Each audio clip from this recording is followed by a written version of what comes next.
So I've just soaked the frame, and I'm just going to sort of shave a small amount off the edge of it, because in reality Mother Nature doesn't create anything that's completely square and dimensional. So by shaving a small amount off the edge like so, you get more of a rounded appearance to the shape. Makes it look a bit more realistic. And theoretically, you've taken off a small amount of oasis. You don't have to use quite so many items to fill the oasis that's left. Sorry about the squeak. Right, okay, so I'm taking the Furore spray chrysanthemums and I'm just cutting, same sacrilege I know, to cut just the heads off, but us florists can be quite cruel people, really. So just cutting the heads off. Now these chrysanths have actually been conditioned, and they've been conditioned for 2 days. So they're nice and ready to go. It's the same principle if you were basing a funeral tribute. Make sure you give the chrysanths a good drink before you work with them.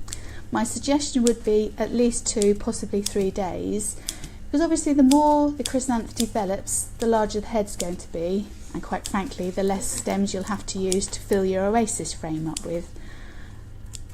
So this one's Furore. It's not one that I would usually use for basing work. If I was doing white basing for a tribute, I would probably use something like Arctic Queen or Euro or Baltica, one of those. They give you quite decent head sizes. I would say out of all of the white doubles, possibly Euro is the smoothest and the slightly more neat. Thank you, neat and tidy.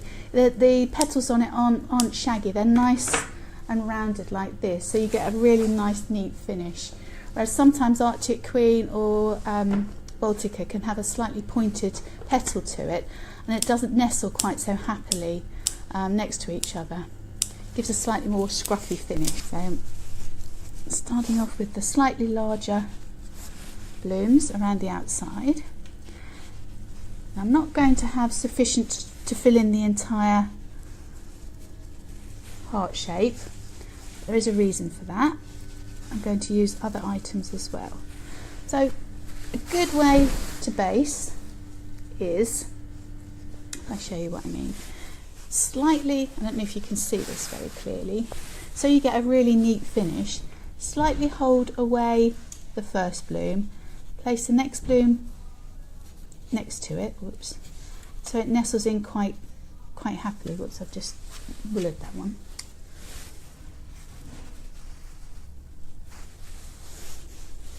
Yeah, and the closer and the neater you place them together, the better effect you're going to get. And then where they naturally form that almost V in between, that's where you want to place your next bloom. Okay.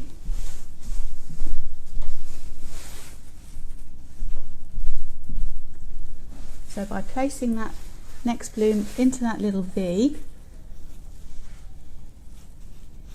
you get the neatest possible finish. It looks to me like you're being quite selective about which bloom that you choose. Is there any reason for that? I'm just awkward. No. There is a reason.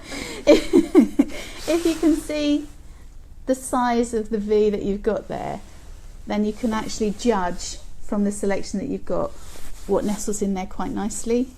So that kind of comes with experience, really. I mean, theoretically, you should start with your smaller ones, then your medium, then your large, ending up with the big ones in the middle. That's the correct way to do it. As I say, this isn't actually a funeral tribute. This is just a tribute to St Patrick's Day. So I'm not really following strict and hard guidelines that I would with a funeral tribute. So, but yeah, that should be the theory. That's the correct way to do it. And I just noticed there you put the stem in an angle. Yeah, that's okay. So that's so you get that curvature if you do it all flat, you get very much a flatter impression. By putting them in at an angle, you can see how you get that. I've done that now. Change that. There you go. You can see how you get that much more rounded appearance. Whereas if you were to put it straight down like that, you're almost going to get ridges. Makes more 3D almost. Absolutely. That's exactly it. Exactly it.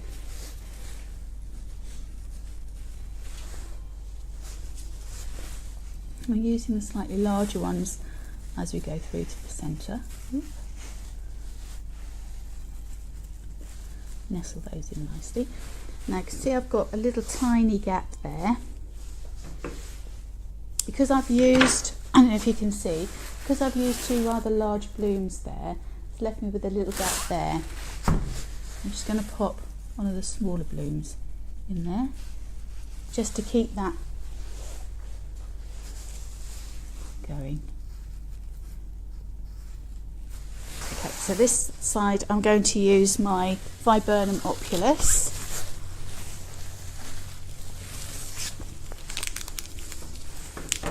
Oops.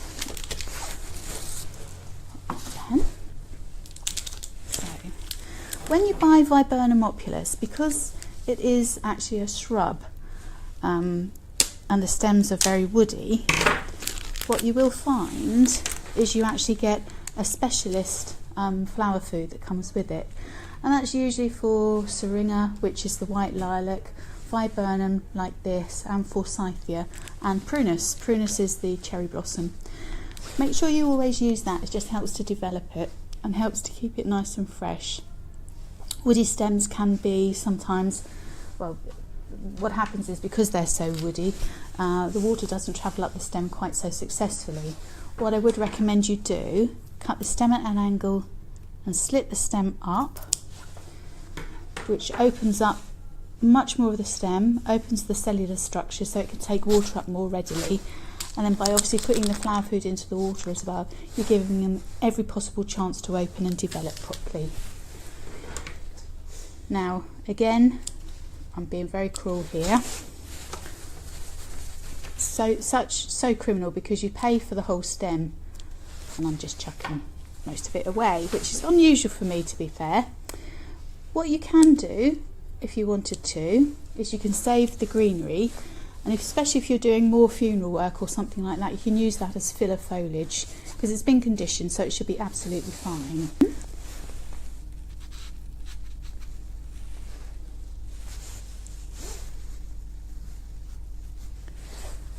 So you can see how we've got, whoops, squeak, squeak, squeak, got the two edges done there.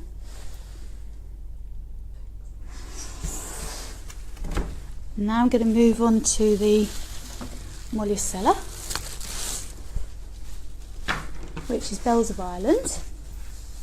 Molucella, actually some people do have a sensitivity to it because it actually has a tiny little barb on the edge of the bell shape.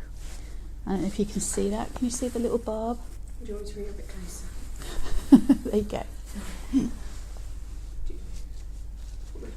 The little barb, there's like where the little bell-shaped leaf part is formed, there's like on the edges, it's quite a little sharp barb, and that actually does cause some people sensitivity. So just so you're aware of that. It's exactly the same with Eryngium, the thistles. Some people are very sensitive to that, and again that's due to the little sharp barbs as well. Now, I'm just cutting these off into little tiny florets. So again, they can be used in a similar way.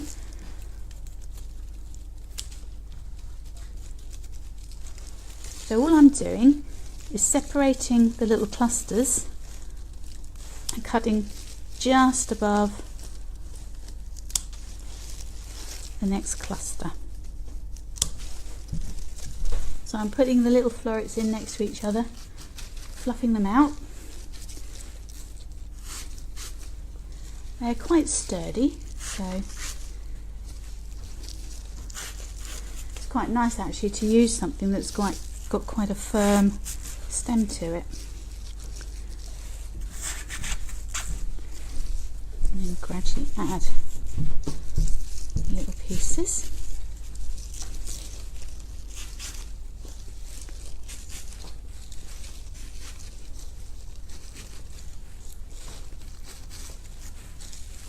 You see how much easier it is to put something in that's got a harder stem. You don't have to be quite so delicate about it.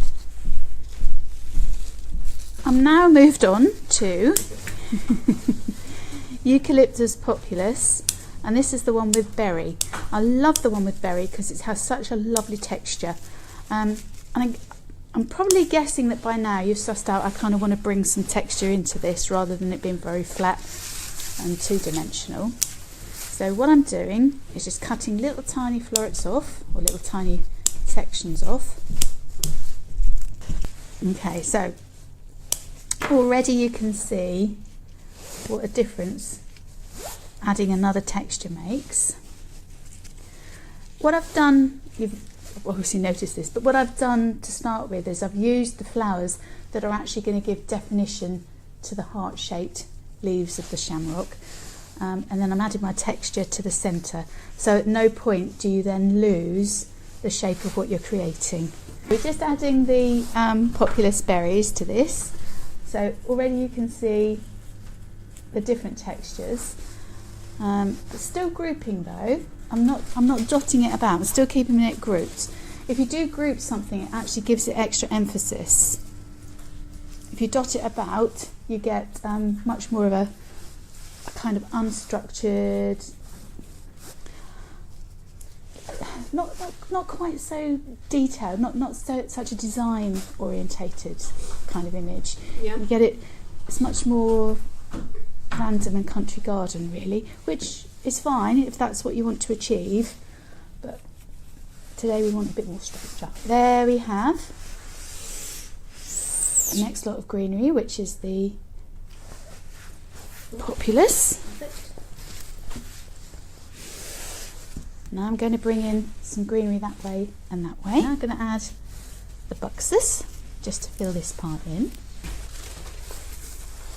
Now that was only one stem, so it goes to show how economical Buxus is. It is a nice foliage, I must admit.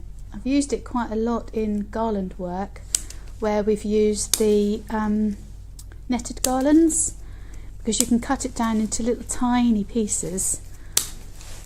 And it makes it's quite neat and tidy. Yeah. So yeah, netted garlands work very well for this. It's not great out of water for a long period of time, to be honest, but that's the same with anything really. So you can see where we've got to so far. Alright, and then the last greenery I'm going to use is the Acacia, and then we're going to put some tulips in.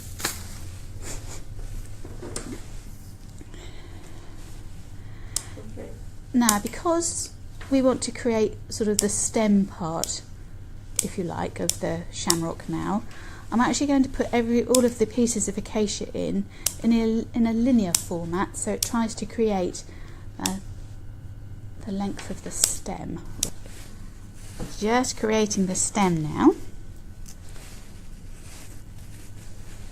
I'm just pulling off the bottom pieces of greenery, so we've got that lovely long stem to go in, into the oasis.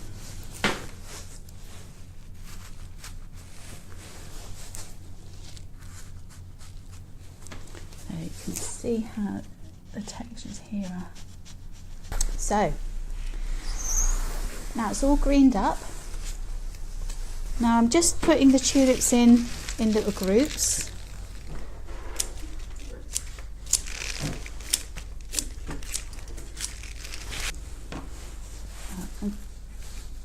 Because the foliage is very much grouped, I'm grouping the tulips as well. I always tend to group things in threes, but there are no hard and fast rules, so basically I put them all at different heights, because if you put, I'll show you what I mean, if you put everything at the same height, I'll try doing one here so you can see what I mean.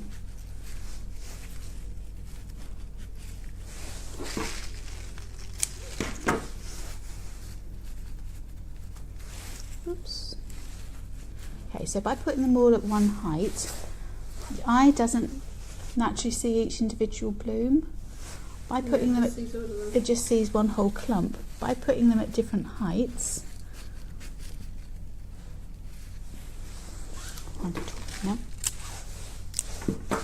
you show off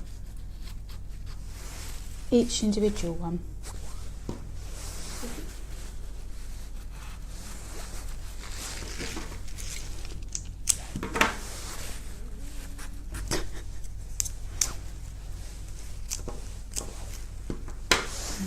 These stems in, literally stems,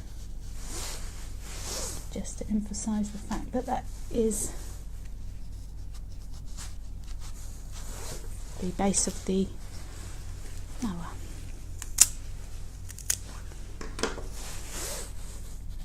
There are actually lovely sturdy stems on these this time.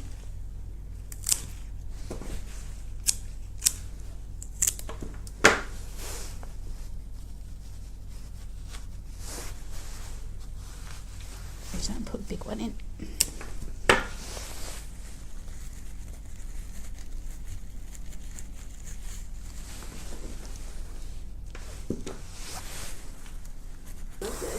Thank you ever so much for watching. I'm sorry it's been a bit long-winded today, but as you can see there's quite a lot of work involved in that. So yeah, thanks for joining.